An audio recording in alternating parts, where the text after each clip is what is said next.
de ram, Shri Ram de ram, de ram, Shri Ram de ram, de ram, Shri Ram de ram, de ram, Shri Ram de ram, de ram, Shri Ram de ram, de ram, Shri Ram de ram, de ram, Shri Ram de ram, de ram, Shri Ram de ram, de ram, Shri Ram de ram, de ram, Shri Ram de ram, de ram, Shri Ram de ram, de ram, Shri Ram de ram, de ram, Shri Ram de ram, de ram, Shri Ram de ram, de ram, Shri Ram de ram, de ram, Shri Ram de ram, de ram, Shri Ram de ram, de ram, Shri Ram de ram, de ram, Sitaram, Sitaram, Sitaram, Sitaram, Sitaram, Sitaram, Sitaram, Sitaram, Sitaram, Sitaram, Sitaram, Sitaram, Sitaram, Sitaram, Sitaram, Sitaram, Sitaram,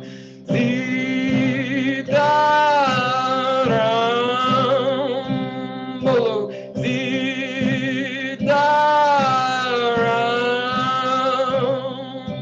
Sitaram,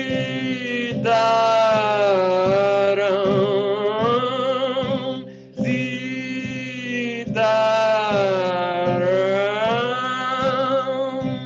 Sitaram, Sitaram, Sitaram, Sitaram,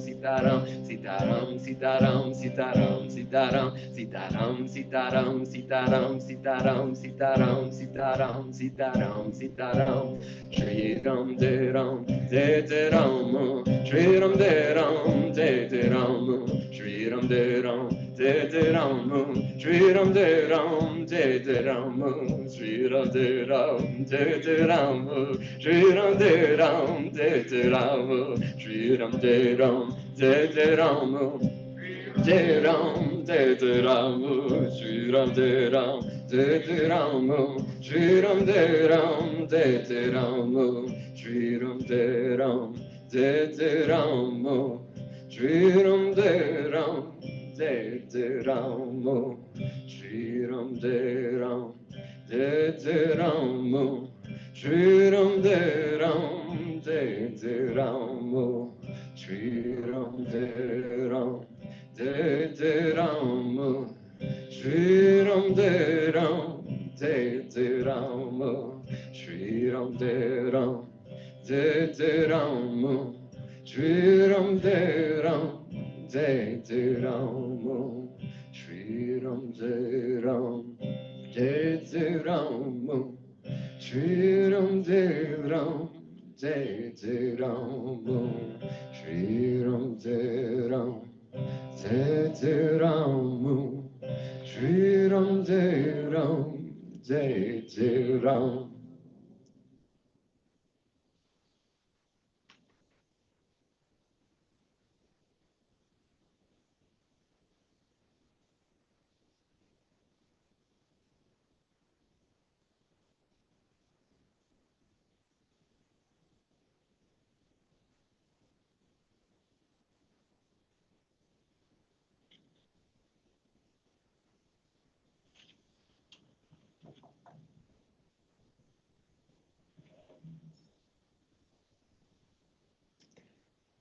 Thank you all for singing with me.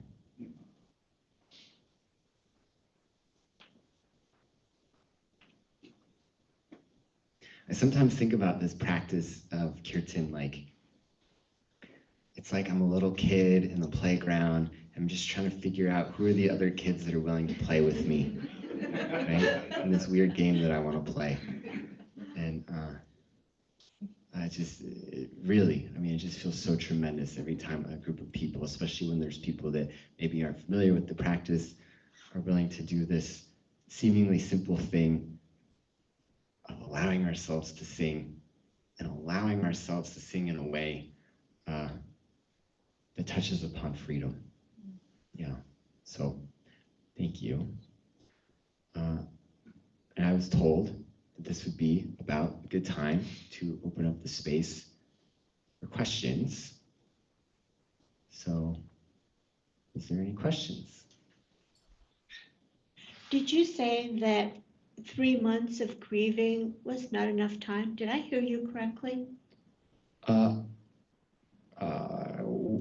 What I said was that having like 1 or 2 weeks of bereavement leave is generally not enough. Not leave from work or whatever, Uh-huh. not necessarily dealing with your own pain. But I will say, so there was a period of time when I worked specifically as a grief counselor.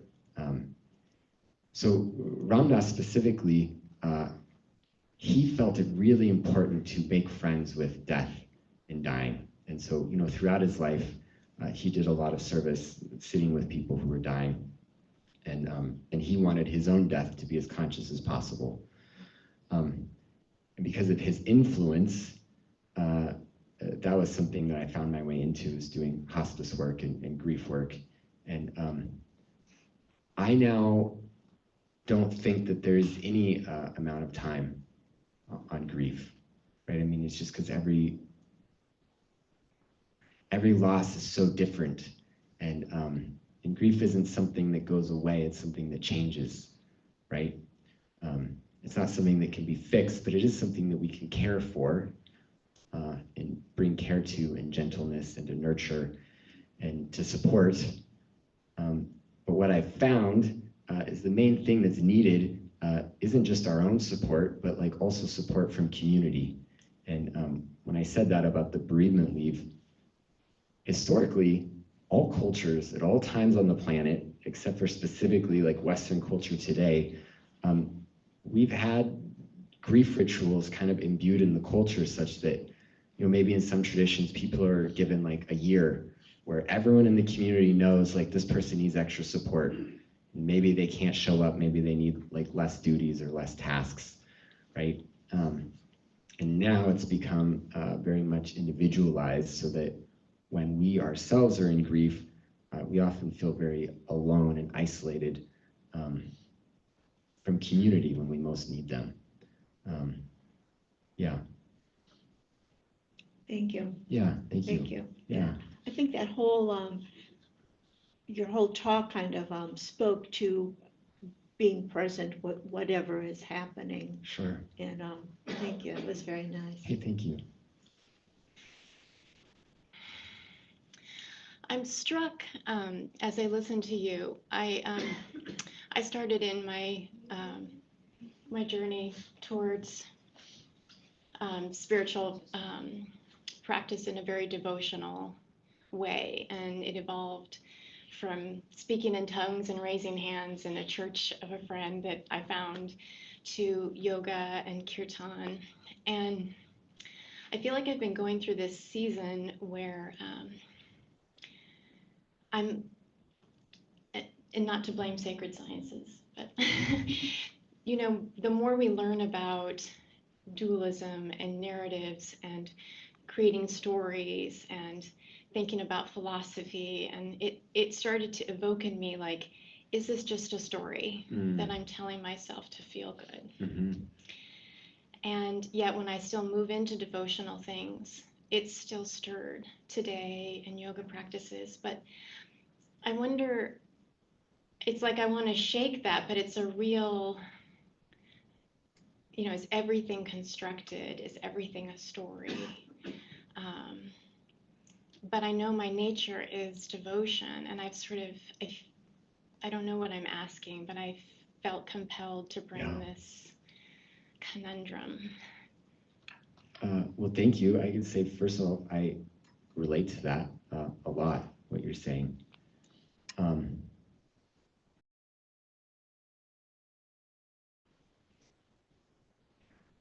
So I no longer think that there's any belief or intellectual stance or idea that alone is going to provide me any solace in the face of death. But I do see that the beliefs I have, the way that I work to navigate the world, that some of them are training me to live with an open heart. And I do see that having an open heart will be a great friend in the face of death, right? So that's my current stance. And so if the mind is a storyteller, and if the mind lives in narratives, then for me, my work's twofold. One, I have a deep questioning nature, and I can be skeptical and question everything. And I've learned to see that as a strength. But secondly, I need to have some criteria for the narratives that I do hold, because we all have beliefs. I mean, that's how we navigate the world. Even like the belief in gravity. I mean, we could say, well, that's a fact. Well, yeah, but that's why I believe it, right? Because it's tested, I can see evidence, and it makes sense that like I should believe like that it might be smart to like not walk too close to a cliff, right? Because I could get hurt, right? So that would be a skillful use of belief, right? So we all have beliefs. It's how we navigate the world. To me, it's more like, how rigid am I with them? How flexible can I be with them?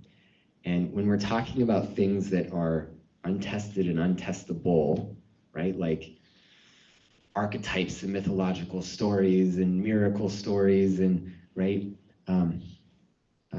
I found a few criteria, which is this actually helpful for me in the moment, right? Is this extraneous? Is this adding extra belief that I don't need? Or is utilizing this belief going to help me open my spiritual heart? And I'll say one more thing with this.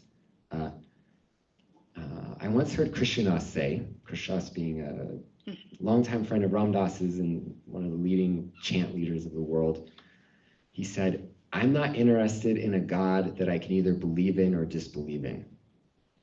And that resonated and felt true for me. But over the years, I've added kind of a second part, which is that, yes, that is the God of my faith. That is the God of my being, the one that's beyond belief. And I've found that my belief in God is a useful tool for connecting me with my faith in the ineffable God. Yeah? So I'm at this interesting place now where like I have my puja table and there's pictures of all these saints, and I love reading the devotional stories and the stories of Krishna playing his flute, and I love all of it. And there's people that it's really important to them to believe like that happened in this physical earth, or to believe that like that this mantra was channeled by a being like thousands of years ago, and because of that it will like bring healing into your life. I'm open to that. I'm not denying it. But what I know is that when I engage with these mantras and I engage with these stories, it awakens the felt presence of love in this moment. And that is deeper than the mind. So I'm in this place where my relationship with beliefs is very fluid. But on the surface, you could say that my spiritual path has a lot of extra. But that's not the way that I see it internally. Mm-hmm. Yeah. Yeah. Yeah. Thank you. Yeah. Thank you. Yeah.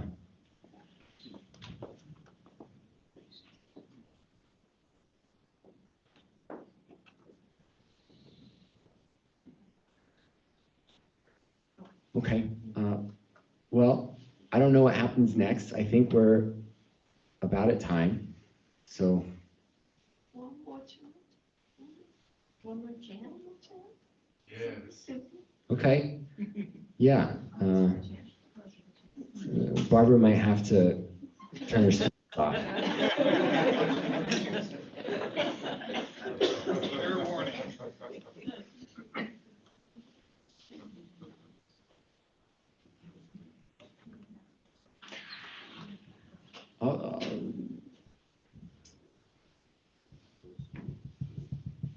Yeah, I'll do another short, simple chant. I'll tell a short story first. It has to do with being triggered while chanting. So there's this chant that Dasima, Ram Dass's primary caregiver, really loved. And I got my start chanting in Ram Dass's living room. And it started as a totally personal practice. And so I built a temple at the end of the property out of like this canopy, and then I put walls of tarps around it, and then I had this like plastic giant Tupperware, and I put cloth over it as my puja table, and I would go down there to chant, and it just gave me space from the house, and I could chant and not have anyone listen in. And the Dasima started asking me to sing with people in the living room when guests would come, and that's really how I got my start chanting. And there's this chant that she would always request. And at first, I really loved it because it was a chant I knew, and it felt good to do something that people liked. And, but after a while, I'm starting to develop my own chants and my own melodies, and I wanted to do those. And so anytime she would request it, like I'd feel myself get like a little bit like triggered, like get tight, you know? But I never said anything about it. I just would do the chant. And there's this one day, she requested this chant. And I went through the whole thing. And we chanted it. And then after, this person, Raghu Marcus, who he's actually now the head of the Love Serve Remember Foundation, which is Ram Dass's legacy foundation that continues to put out his teachings. Raghu was a longtime friend of Ram Dass's and was there in India with him. They had the same guru. And so he's there in the living room, one of the people that was chanting. So I do this chant. And after, Raghu says, you know, when we used to sing this chant to Maharaji, every single time, and he was emphatic, every single time he would start crying, Maharaji being their guru. And in that moment, it was just so clear where I was caught. And I remember viscerally feeling this like wave of relaxation around it. This wasn't just a chant that Dasima loved so much, but it's also a chant that Ram Dass's guru loved. And it was like an invitation, that relational invitation that now I was in love with this chant. And so now that I'm away from the house, this is one of the #1 chants that kind of makes me feel connected, to the house and to Dasima and to Ram Dass and the lineage. And it's a short and simple chant. It's also a traditional melody, so there's probably people here familiar. But there's just 2 words. First is Gopala. You can say that back. Gopala. Great. And then the second, we're going to say it in 2 parts. Devaki, Nandana. Devaki Nandana.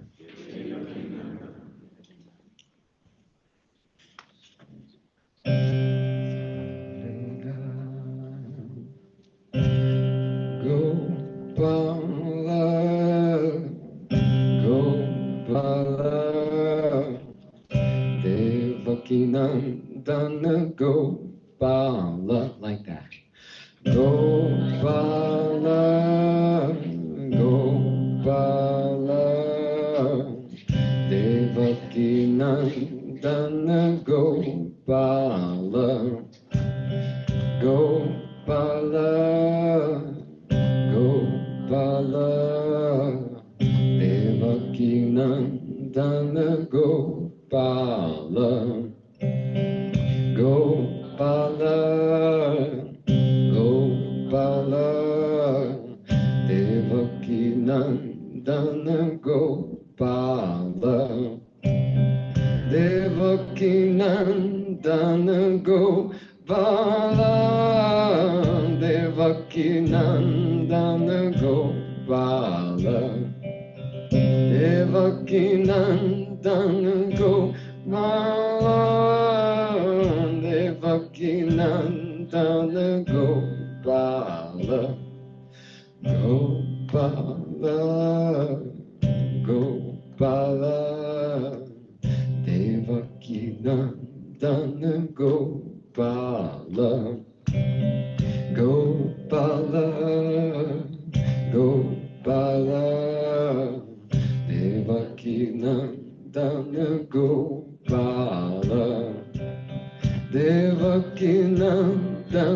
Gopala, Devaki Nandana Gopala, Devaki Nandana Gopala, Devaki Nandana Gopala, Gopala, Gopala, Devaki Nandana Gopala, Gopala, Gopala, Devaki Nandana Gopala, Devaki Nandana Gopala, Devaki Nandana Gopala, Devaki Nandana Gopala, Devaki Nandana Gopala,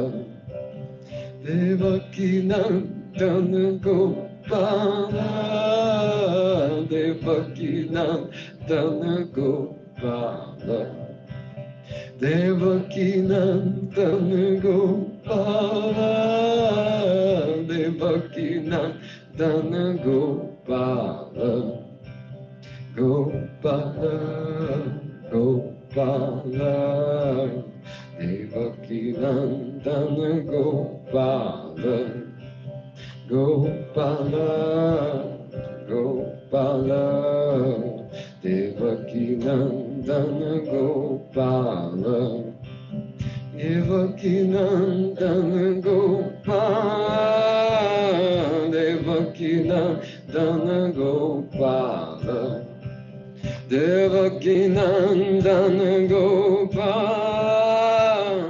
Devaki Nandana Gopala, Gopala, Gopala, Devaki Nandana Gopala, Gopala, Gopala, Devaki Nandana Gopala, Gopala, Gopala, Devaki Nandana Gopala, Gopala, Gopala, Devaki Nandana Gopala, Devaki Nandana Gopala, Devaki Nandana Gopala, Devaki Nandana Gopala, Devaki Nandana Gopala, Gopala, Gopala, Devaki Nandana Gopala, Gopala, Gopala, Devaki Nandana Gopala, Devaki Nandana Gopala, Devaki Nandana Gopala, Devaki Nandana Gopala, Devaki Nandana Gopala, Gopala, Gopala, Devaki Nandana Gopala, Gopala, Gopala, Devaki Nandana Gopala, Gopala, Gopala, Devaki Nandana Gopala, Gopala, Gopala, Devaki Nandana Gopala. So just a few more all together.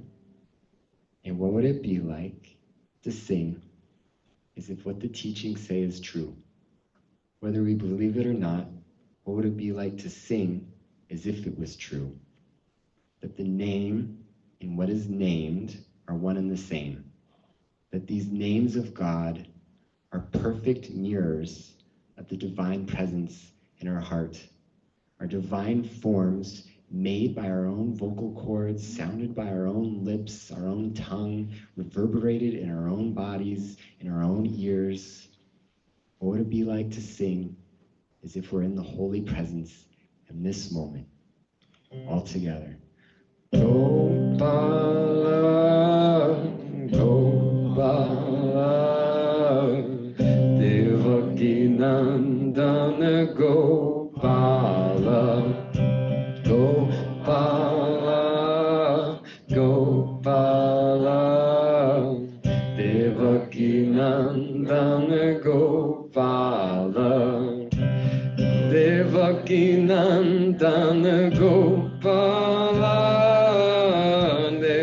Devaki Nandana Gopala Devaki Nandana Gopala Devaki Nandana Gopala Gopala Gopala Devaki Nandana Gopala Gopala Gopala Devaki Nandana Gopala.